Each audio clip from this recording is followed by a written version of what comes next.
Welcome to The Victory Show. Hey, Victors. Welcome to this episode of The Victory Show. If this is your first time joining us, I'm Travis Cody, best-selling author of 16 books and the creator of Bestseller by Design.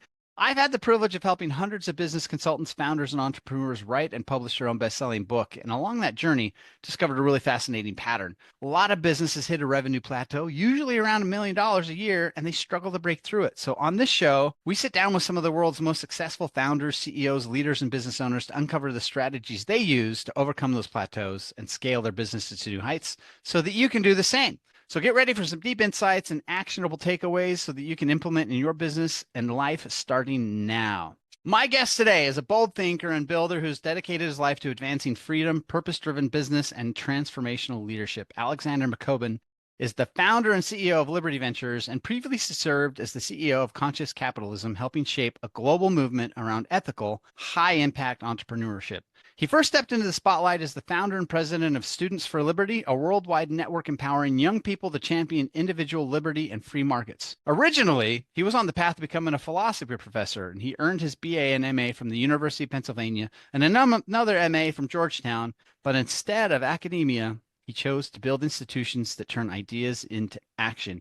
He currently splits his time between the world and his roots, living out of 2 suitcases when he's not on his family farm in Sullivan County, Pennsylvania. Alexander, thanks so much for being here. Thank you, Travis. That's one of the best introductions I've ever had. All right. Well, that's good. And now I know we're here for business stuff, but I got to ask, why is it 2 suitcases and not just one? It's important to always have some extra room to get gifts for family members in random parts of the world.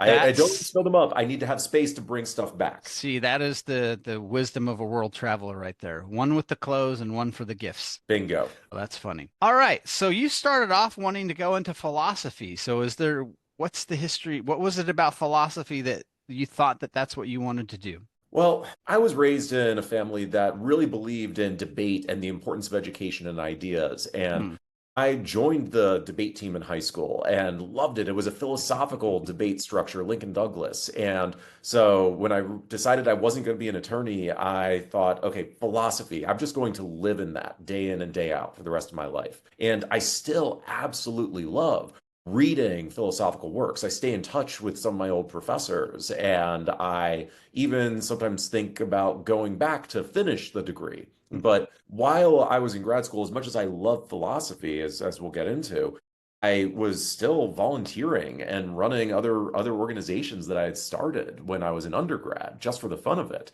And realized if I wanted to see these really scale, and I needed to dedicate myself fully to them. And honestly, I was better at that than I was at academic philosophy. That seems to be the case sometimes. All right. So when you were in school, you created Students for Liberty. Let's talk about that. What was that, and what was the spark for that idea? So it goes back to when I joined the debate team in high school, actually. 14, and for my birthday, I had asked for a number of books from my dad, like John Locke's Second Treatise, John Rawls' Theory of Justice. Light reading for a teenager. Exactly. My dad said, well, if you're going to read these books, you also need to read this. It gave me a copy of Atlas Shrugged by Ayn Rand, which took me a month to read over the summer. But by the time I finished, I was hooked. I spent the rest of high school studying political philosophy as much as I possibly could, believing in the principles of liberty and free markets. And when I went off to college, I thought, I'm going to be surrounded by so many incredibly smart people. I'm going to finally meet others who think the same way as me. This is going to be amazing. Yeah, and for the first 2 years, I didn't meet a single other person who shared my views. I began to feel so isolated and alone. I thought to myself, Alexander, maybe you should just give up and become a socialist to make your life easier, just to fit in. But I seriously thought that, but instead, thankfully decided to start a group on campus to see if there were others out there. And within 2 years, we had over 200 members in the organization. Students, even professors, came out of the woodworks, and I realized we needed an organization to bring us all together. And so after that, I was interning in Washington, D.C. before my senior year, met students running their own pro-liberty clubs at other campuses, and what was supposed to be a one-time 12-person roundtable discussion that I organized to learn from each other turned into a 100-person conference, turned into a volunteer entity, turned into a multi-million-dollar nonprofit by the time that I left, with thousands of volunteer student leaders in over 100 countries, unlike anything I ever expected when we started. But Wow. it was just an incredible ride and journey and opportunity to be a part of. So what I love about this part of your story though too is, I mean, launching something like that in an environment where there's so many people that are polar opposite of your viewpoints, but you also have got a 4-year track record in debate. I mean, it was like life was just like setting you up perfectly to take on that challenge when you started expanding your group, being able to just have debates about ideas and the merits of the logic of how we think, right? If there's a pastime in America, sitting down and having debates with people that we, are polar opposite with is I think kind of a hallmark of, and I should say peaceful debates for the most part. So 100%. And it's not just about debates about philosophy or political philosophy. I've found this to be incredibly useful for thinking about how to build organizations and businesses, because the only way that we arrive at the best ideas and figure out the best strategies to grow is by having robust debates. It's a really bad sign if a company is not having people push hard against each other and having different views about what should be done. Now, when a decision is made, you need to move forward in lockstep, but there need to be serious debates and considerations of what to do in order to figure out the path forward. And I've brought that into every organization and business that I've run, and I have seen a pattern. If there are robust debates on the team about what to do in making a decision, that helps lead to growth and success versus organizations I've been a part of and seen where people don't have those strong disagreements with each other, where it actually seems like they may not like each other when they really do. They love each other actually, but they're willing to just get down into it to figure out how to push the company forward. well, if you've read anything with Steve Jobs, I mean, that was kind of his philosophy, right? Just find all the stuff that doesn't work. Now, granted, he may have been a little more angry in his younger years, but still was part of the process for him. So, what was the ride like for you? You just start this organization because you're like, I want to find people that build my own tribe. I can't find my tribe. Let me build my own tribe. And then, this was a couple of year process that you went from a 12 person to 100 person to 1,000 volunteers. That was about a 2-year period. It was more than 2 years to build it. I was president CEO there for about 10 years in total, but we were pretty much doubling every year, starting out with a small group and then growing and growing and growing until we were $4.5 million when I left.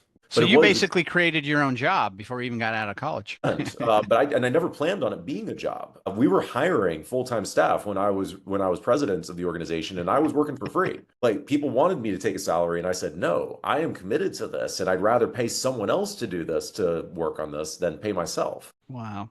All right. So let's go back. That's your first experience then as running CEO. What are 3 of the biggest lessons you learned from building that organization? Number one, you have to ask. And so many people don't do that, not only in sales, where you've got to make the ask, or fundraising as it was at Students for Liberty, but you've got to make the ask of people to do things. And you'd be surprised how often people are willing to help. Partners are willing to give you deals. They're willing to come up with a better structure for how to help you grow, because everyone can win, but you have to ask. Second thing is to try things out and to start small and then go big. We made a couple of mistakes early on trying to go really big with things when we didn't know what we were doing. And instead, if we would actually run experiments and then build up from there, we could move a lot faster and then go really big. But the third big lesson is that it's all about the people. You hear this a lot from any successful leader. They focus on getting the right people, providing them with the right training and the right structure. And we learned that too. One of the big pivots at Students for Liberty was, in the early years, we focused on supporting student groups, and that became overly bureaucratic. It didn't actually help us out. And then we said, no, we're going to focus on individual student leaders and identifying, training, and empowering them. And that's when things really took off, because it all came down to having the right people building the movement with us and that we were able to work with. What a great insight. Why do you think it's so hard for people to ask? I think people are scared for a number of reasons. We build fear up in our own minds. And this may be on the top of my mind because we just did a webinar with one of our members, John Hagel, who wrote a book, The Journey Beyond Fear. But I think it's a fear of being told no or seeming weak for needing help or feeling like you don't have everything together when it's actually the case that most people want to help others out. You mentioned Steve Jobs, and he would say that when he was a kid, he wrote, I think, to Michael Dell or someone and asked for help in getting started and got it. And there's a great story from Benjamin Franklin that when he had an enemy in the Continental Congress that he was trying to bring over to his side, he went to this person and asked if he could borrow a book from that person's personal library that he wanted to read. This was surprising, but Franklin took it, gave it back later on, and by asking for that favor, he actually made a friend out of an enemy because that if you do a favor for someone, surely you must like them and can do other things for them. And so it's something that I think gets in most people's heads too much when just asking is an easy, cost-free thing to do that builds relationships and creates opportunities. Well, I think my experience of working with people in sales, especially of with salespeople under a certain age, there's a weird sort of belief that if I ask and you say no, you're not saying no to the product or the opportunity or thing. You're saying no to me, right? This is a weird sort of existential crisis thing of like, oh no, they rejected me, when it has nothing to do with that at all, right? But I think that's a good insight. And to build on that, it's also a no means not right now. Sure. Unless they're swearing at you or you've really offended them. What they're saying is, I haven't been persuaded yet, or something else is going on in life and this isn't the right opportunity. There are so many times that I can think of where I made an ask and they told me no, but I kept building the relationship. I would give them updates on what we're doing. I would ask how they're doing. I would follow up with them. And 1, 2, sometimes 5 years later, they would say, okay, yes, now this makes sense for me and this works. So that I think is a really helpful mentality to overcome the fear, to be willing to make the ask. That even if you get a no, it's really a not right now. Yeah, I love it. I know Jeffrey Katzenberg, somebody asked him about his advice in Hollywood one time, and he said, if you go to the front door and they won't let you in, go to the window. And if you try to crawl through the window and they won't let you go, climb over the fence. And if you go over the fence, it'll go down the chimney. He's like, the point is just get in the room, right? And he's like, and that was the whole point. Like, just don't take no for an answer. They say no, you just okay, that angle didn't work. What's a different angle that I could go with there? No, it directly led to conscious capitalism because the way that happened is John Mackey, the founder of Whole Foods, had written his book, Conscious Capitalism. And I invited him to come and speak at a Students for Liberty conference, then got him to become a donor to the organization. And then he became a mentor and a friend. And after writing the book, or while writing the book, he had started a nonprofit to spread the philosophy. And because we had gotten close over the years, when they decided they needed a new CEO to take over, John wanted me to be that CEO to come on in. And so it was very much a direct link or next step from Students for Liberty to Conscious Capitalism. So for people who are listening to this episode or reading this chapter in the book and they're not familiar with conscious capitalism, can you give us a summary of what it is, like what that philosophy is? And it's based on 4 tenets of how to run a business. Second, stakeholder orientation, not prioritizing just shareholders over every other stakeholder for the business and saying that customers, employees, suppliers are just means to achieve shareholder ends. Third is conscious leadership. Really thinking about how you lead as a company, not just by making smart decisions on a case-by-case basis, but thinking about beyond analytic intelligence to emotional intelligence, spiritual intelligence, and even systemic intelligence to see the implications of every decision made that you want others to embody. And that leads to the 4th tenet of conscious culture, and really thinking about not just the strategy of a business, but the culture in the business. When you left, in terms of like revenue and employee size? So when I joined, I was the 3rd employee, and it was about $1.5 million. Most of that coming from 2 conferences that ran each year and then a handful of donations. And it took experimentation to figure out a good model for how to really grow this and start to expand. And by the time that I left, it was nearly $4 million with a team, I think, of about 20 staffers and a much more extensive line of activities well beyond those 2 events, really to creating a structure for members to support one another, or at least to be a platform to share what they think about elevating humanity through business and elevate their thought leadership. What a remarkable opportunity to come on board, essentially the pet project of a very successful entrepreneur. Years. I have the utmost respect and appreciation for John, and we're still close. We're still friends, even after I left. The best way I can describe it is that John is incredibly determined. He is very committed to what he believes in, and very insightful. And what was amazing about Conscious Capitalism, beyond just John, is that worked with a lot of other incredible business leaders there as well. When I left, we had a board of over 30 individuals, almost all CEOs and CEOs of incredible companies. Other board members included Ron Shaich, the founder of Panera Bread, Kip Tyndall, the founder of the Container Store, David Gardner, one of the founders of the Motley Fool. The list went on and on. And it was absolutely remarkable. But I will also say, could be really challenging. Because when you're talking about a group of 30 CEOs who are all successful, all used to getting their way and used to being the smartest person in the room, the one who makes the right decisions, it's a situation not of herding cats, but herding tigers. And that was very challenging and taught me a whole lot about navigating challenging politics. Wow. Yeah. See, that's the thing you never think of, right? But you're dealing with outsized egos in that scenario. Were there 2 or 3 things that you learned from John himself, just from being around him and watching how he, did business? Yeah. The two big three, I'll say 3 things that really stand out. Number 1 is to not give up. John does not give up. And you might not get that from reading Conscious Capitalism or from the outside, but that is actually very core to who he is. He does not like to lose. But he also is just, when he believes in something, he is going to the mat for it, period. But while also doing that, the second big thing I learned from him is to get creative, to really work to find the win-win-win solution. And it may take time. And no matter what, he would keep trying to figure it out and try to figure out ways to resolve things between people who had conflicts. And that's really admirable. But the third thing then actually came from just a late evening one time, where someone was asking John about what he was going to do after Whole Foods, how he was going to feel about it. And John responded interestingly that, he was ready for it when the time comes. And they asked, well, don't you feel like you'd lose a bit of yourself? And he said, no. Whole Foods is not who I am.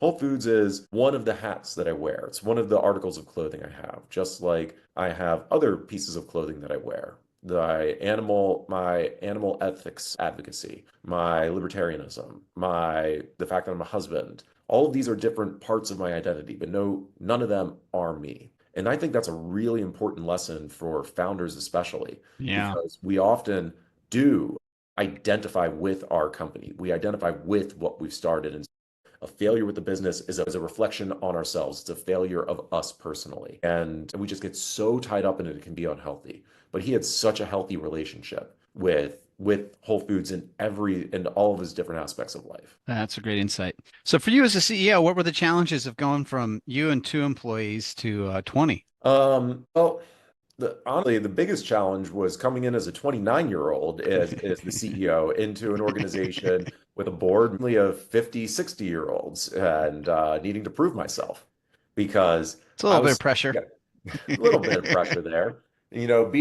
Being the young guy who is coming in and has a ready, fire, aim attitude from all of their perspectives and wanting to try things out and experiment, it could be a little tough. And really trying new things out was the tough thing, to get buy-in and be able to move forward with that. But once we were able to experiment, we really started to pick up momentum. But then the other challenge was then really helping an organization that had been around for a long time, with stakeholders who were used to things being a certain way, changing as well, and bringing new stakeholders in, new community members that hadn't been there before, and getting community members to think of the organization as more than just an event once a year that they would come out to.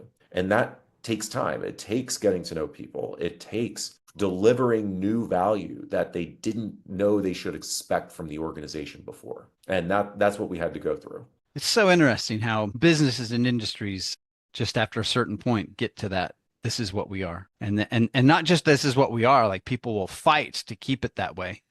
I know this is a little off topic, but I just saw it, and so it's top of mind for me. I've been watching this docu-series called Light and Magic, and it's all about what George Lucas did with Industrial Light and Magic. And it all came about because he did Star Wars, and he was so mad that only like 25% of what he saw in his head could he get on the screen because he was limited by tech. Most people don't realize like that is what started George Lucas doing the Industrial Light and Magic. He's like, I need something to create the technology. And so it took him 25 years, but then he did it. And then he was the first director to go, I'm going to shoot entirely digital, no film. And like part of the docuseries, like half of this episode is showing like the massive blowback that the entire filmmaking industry worldwide had from him going, film is going away and digital is the future. And and he even said, he's like, it was like 5 years. He was like, I was persona non grata. People would invite me to parties. I didn't get at award shows. No one would work with me because they were like, they hated him so much. Now, like all of Hollywood uses digital, right? But just like that period of like, we got to try something new, and the resistance that is from that, again, across businesses, across industries. It's so interesting how I guess we as humans just sort of get into the status quo, and that's comfortable, and like don't rock the boat, and let's just, things are good, let's stay here. So we always seek comfort as human beings. And there's an evolutionary reason for that, because we're able to store calories, we're able to be safe if we're safe if we're comfortable. And that's what we naturally seek. But that's not where growth comes from. That's not even where survival comes from, because the world is always changing around us. We have to become uncomfortable in order to push ourselves to be healthier, to accomplish more. So, but that really is fighting our evolutionary instincts in a lot of ways.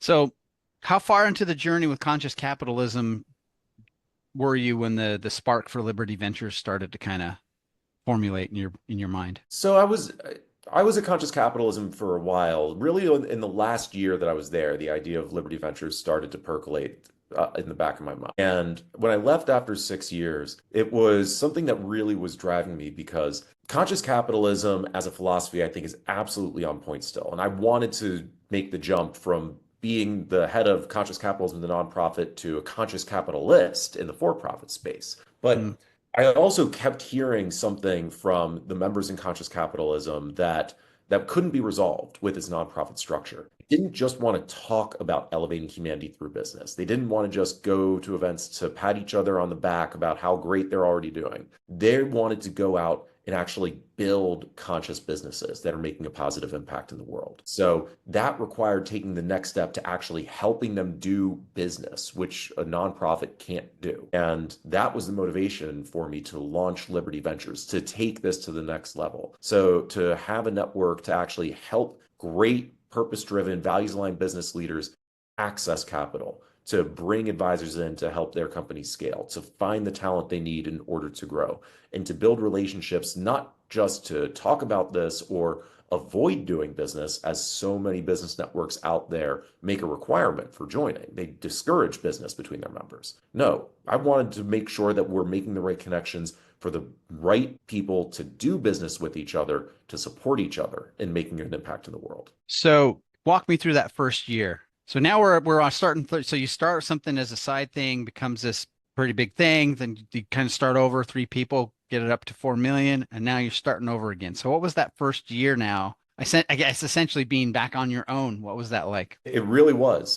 Starting out my own, I had a couple of people who believed in me early on, and so were willing to help me get this going, which was absolutely critical, both on the team side and on the investing side, because I started off by developing an angel investor syndicate to start sourcing deals from early stage startups that were run by values-aligned founders, and to learn the ropes of investing, because I had no experience with that. Really wanted to begin by learning that and starting to syndicate deals and help with referrals for startups to grow and test things out. And to be perfectly honest, I kind of shied away from doing the stuff I had been successful at before, in building networks, running events, and developing memberships and movements, because I wanted to learn investing.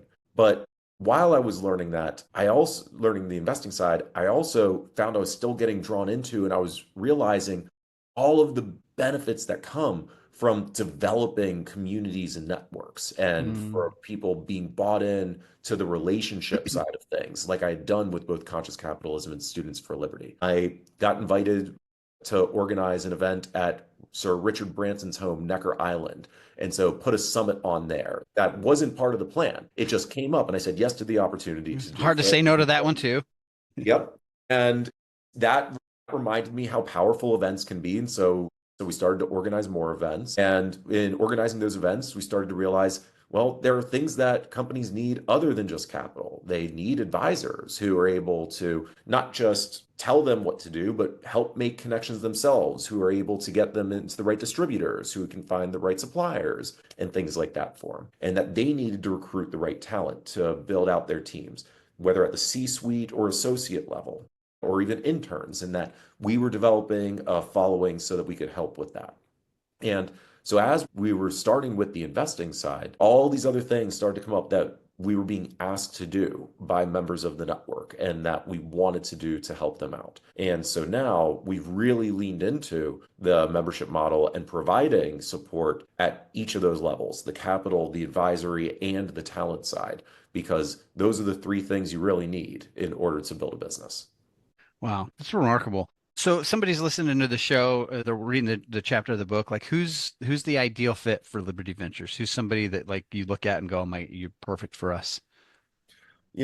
I'll be honest that one of the things that I continue to work on as a leader is focus. And what I'm about to say reveals that in some ways we are really focused, in some ways we're perhaps a little spread thin because we don't have a single ideal customer profile. We have three.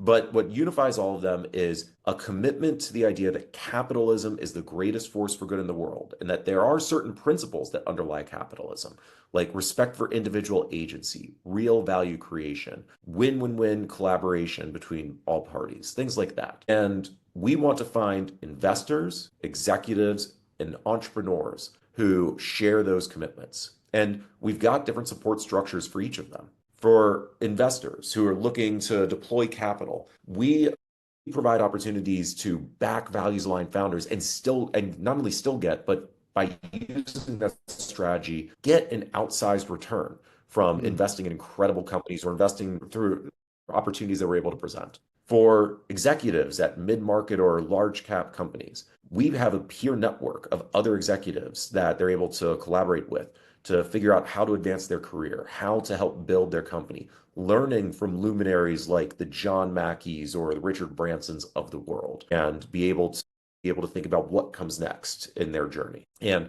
for founders, we have a variety of programs, ranging from a free accelerator to just learn how to get started, to a fellowship for them to get a team of mentors and peers to help with them, and of course, access to capital, advisors, and talent in scaling. So we have different programs and ways of supporting each one of those profiles, but we actually see a real benefit of bringing all of them together because they can work with each other and add value to each other. So it's values aligned investors, executives, and founders. I love it because I've heard about organizations that are just for one, right? And you've sort of brought all these three together, which is pretty fantastic. What companies you've worked with Liberty that you just get excited about the sort of the results you've achieved with them that you can share publicly? Absolutely. So one example of an early stage company is something called Supply Pay out of Texas. It's a fintech platform that actually helps facilitate financial transactions for agricultural producers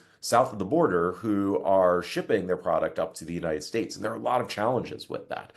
And the founder, William Steele, is just one of the founders, William, who's their CEO, is such a go-getter who first came out to our New York Principal Business Summit, went through our accelerator program, then came out to Necker with us, and we're now backing Supply Pay. What is amazing is that he's leveraged coming out to that first event to learning about how to scale the business, to closing his first funding round, including with connections that we made for him there in addition to us backing him, to getting new mentors and advisors to help the company grow and finding partners and really thinking about how the principles of capitalism apply to what they're building at Supply Pay.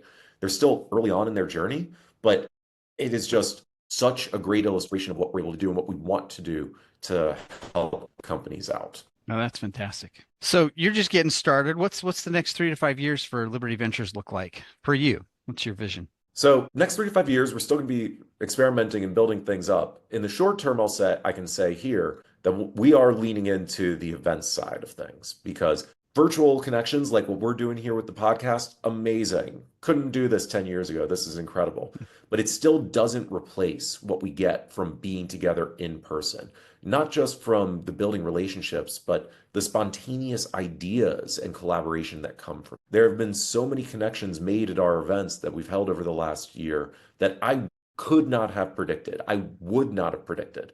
People coming up with new business ideas that I didn't know they were interested in, or investors saying yes to startups that I thought they would have hated from the get-go. But putting people who share the same values in the same room just leads to incredible things. So we're ramping that up. We're going to be doing investor summits, executive summits, and founder summits. We're going to be doing things that bring members of each of those cohorts across each other, and we're just going to facilitate more of those connections. But long term, our ultimate vision and purpose here is to build a movement of 1 million capitalists for capitalism. We're at 20,000 right now. It's a good start after 2 years, but we're going for that million movement, and that's our 10-year goal. That's our BHAG we're going after. Love it.